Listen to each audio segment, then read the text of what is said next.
Hi everyone, it's Dr. Ramani. Welcome back. Today I'm going to be talking about flying monkeys. I'll say more about that in a minute. Please hit the bell, subscribe. You hear not just about flying monkeys, but all the other videos we have coming up. Get notifications so you know they're always coming out and always be up to date on everything you ever wanted to know on narcissism and maybe some things you don't. So more specifically than flying monkeys, what I'm going to be taking on in this video is what to do when the narcissist in your life starts turning other people against you. So those of you who are embedded in this narcissistic world, you know the terminology. Flying monkeys is one of them. Flying monkeys is when the narcissistic individual comes into your life, or is obviously already in your life, and starts reaching in to the people who are important to you. Those could be your parents, your friends, your siblings, could even be coworkers, or just other people in your network, and starts telling them really awful things about you in a hope of weakening your support structure and bringing those people over to the narcissist side of the street to support them. The most common way we often see sort of the flying monkey dynamic play out is, let's say two people are getting divorced. So as a result, because they're married, they know each other's extended families. And the narcissistic spouse will start talking to the other people in their spouse's world and start really saying terrible things about them. In hopes of turning all of those people, the narcissist is hoping to turn those people into their own allies, undercut the support of the other person, of the healthy person in the relationship, and then actually be able to stand even stronger against them. And this also, for the person who's on the other side of this, it fills them with even more self-doubt. They are already being gaslighted left and right in their narcissistic relationship, and now the people around them are doubting them even more. You might be wondering, how is a narcissist able to do this? How are they able to get in there and turn other people against you? Because narcissists are charming and charismatic and generous, and they know how to work a room. And trust me, they're going to know how to work the people around you. They can often cut a very sympathetic figure, talk about how hard they've been working on the relationship. But you know what? I got to tell you some terrible things about your sister, daughter, friend. They're really good at setting the tone. I need to talk to you about something. This is really, really hard to bring up. I need to tell you some things about your daughter that are going to be really uncomfortable to hear. And I hate to be the one to bring this to you. I really do. But I think it's so important you hear this. They are that good at a performance. They are that cruel, manipulative, and exploitative to try to get in there and spread this kind of stuff about you. They may take arguments you've had, things that have been said, and honestly, they might even fabricate full-on lies. For narcissists, they're singularly motivated by power. And how do you get power? By getting everyone over on your side. It's actually quite childish, right? These almost sound like elementary school playground games. If I can get everyone on my side, well then guess what? I guess you'll be the king of kickball. I don't know what it is, but it can start young. But for narcissists, they're still playing those elementary school games well into adulthood. It's a lot of it for them, what motivates them is the win. I'm going to win these people over. But then they get all kinds of secondary gain, because now they feel like they have more power over you. So the question then becomes, what do you do if you find yourself in this kind of situation? We already know that narcissists do the whole flying monkey thing. We know all about why they do it. But the question is, what do you do?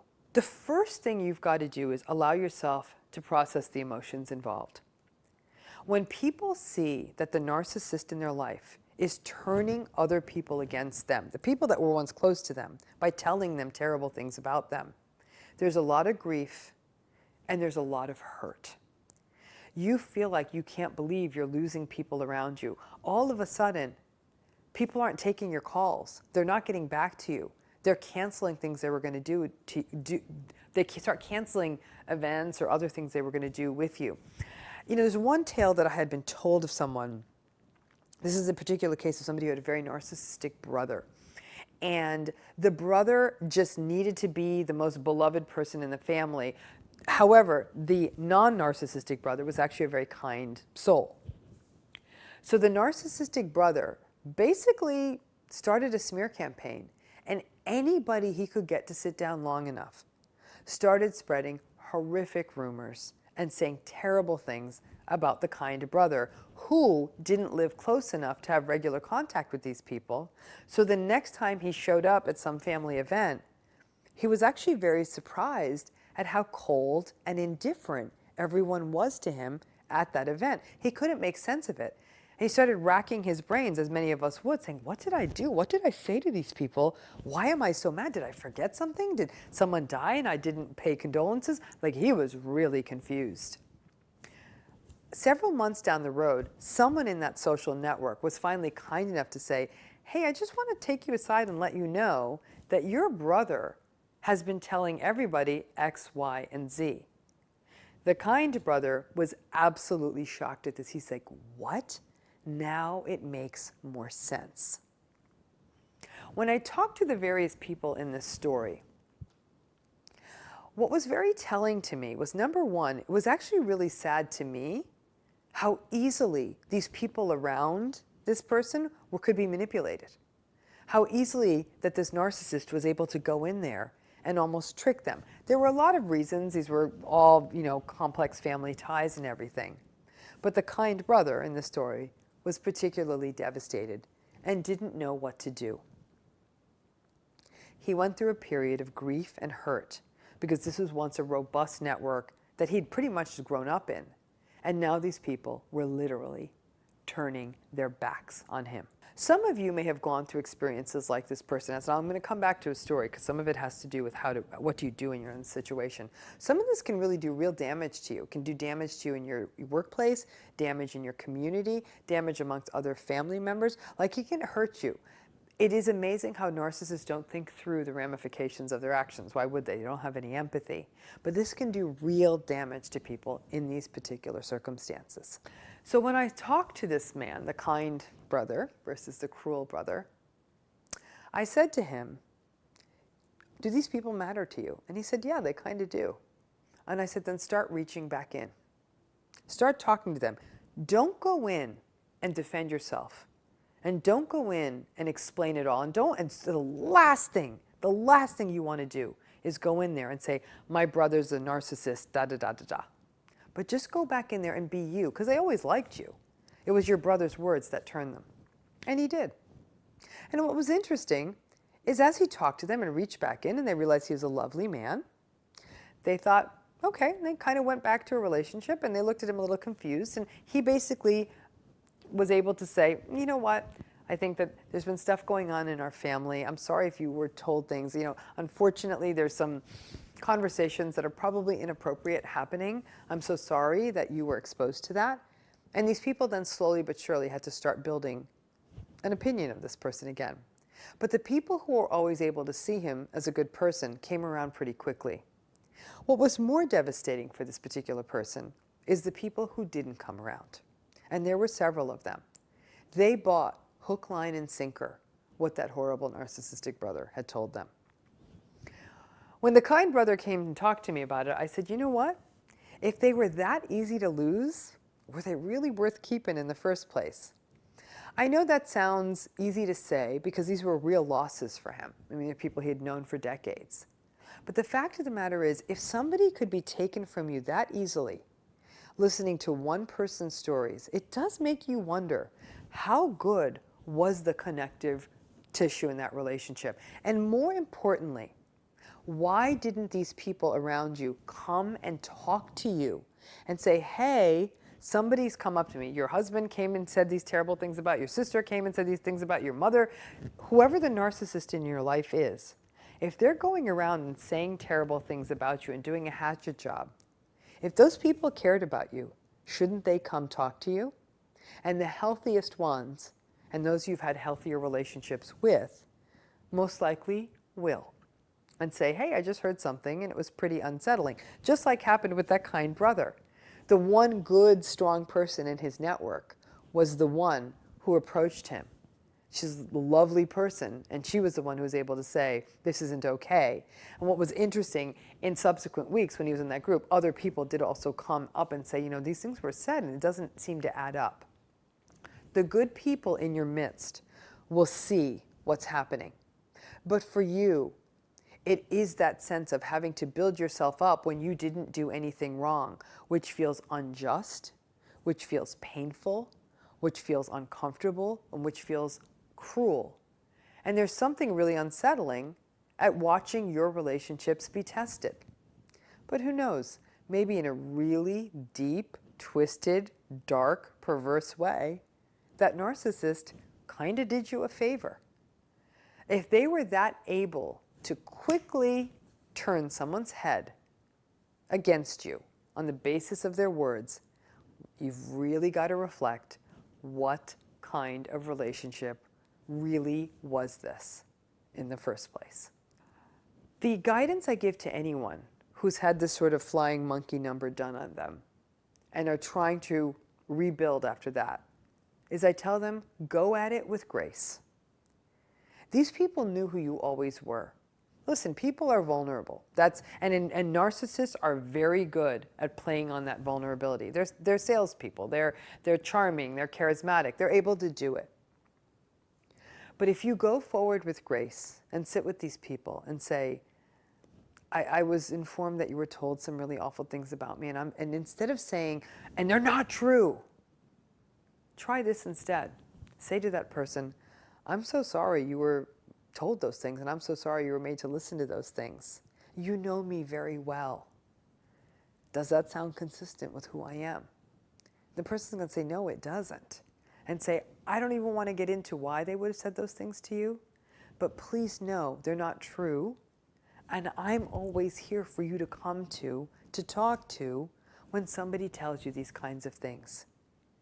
In many ways, if you want to disempower the darkness of a narcissist, the best way to do it is to bring in the light. Narcissistic individuals are motivated almost solely by insecurity, which is why they often do. They treat people like pawns on a chessboard to be moved around to win a game. And when they try to tell these terrible things to people around you to convert them, it's a game of chess to them. How many of those game pieces can they bring over to their side before they say checkmate? You can checkmate them first, though. You just be you. Listen, they may very well, the narcissistic person in your life may actually share with other people really inappropriate things in your relationship that shouldn't be shared publicly. They may betray confidences. They may say things that you shouldn't have probably even shared with the narcissist in the first place. I mean, listen, we're not all angels, and it's quite possible that they may blow the top off of things that you may have said that could hurt other people.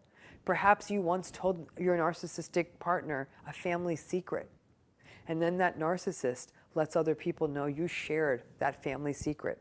Sadly, in some of those cases, the rupture may not always be fixable. You can try, and sometimes family members might even go into therapy together to see if they can. What's so difficult is many times by the time you detect, for example, that a partner is narcissistic, many, many, many years may have gone by. And in those many, many years, as people often do in marriages and long-term relationships, they share confidences and sometimes even family secrets. It's devastating to think that those family secrets could be taken out and used to hurt you down the line, but they may very well be. If this happens to you, as I said, all you can do is attempt to fix the rupture. Get in there, talk to the other person. If you did share things maybe you shouldn't have shared, take responsibility for that and do your best. But I also tell people, if you are going through this, that the narcissist in your life has really harnessed the troops against you. It's incredibly destabilizing. It's one of the greatest examples of gaslighting you could ever imagine. And I highly, highly advise people often seek out therapy at that time, because you literally feel like the entire world is crashing in on you and you don't know what to do. Someone in your universe is going to have your back, much like the kind brother story I told you. There was a couple of people in his world that stepped forth and said, I heard something, and this simply cannot be true. And sometimes, if you did share confidence with the narcissist and they decide to weaponize that secret you once shared with them, sometimes there's not a lot you can do except for cop to it, explain what happened, and again, hope for the best. Once again, the people who are willing to step away from you, sometimes the only thing you can realize is that if people were able to quit you that easily, maybe there wasn't a lot there to start with. However, this entire phenomenon of flying monkeys and of narcissists getting the people closest to you and telling them things to turn them against you can be one of the most horrific fallouts from a narcissistic relationship. Thanks again for tuning in. As always, please hit the bell, get notifications about more content, and also keep in mind, just much like the topic in this particular video, a lot of this can be very painful, so we're doing retreats, seminars, and other live events to do a deeper dive into these issues. Thanks again.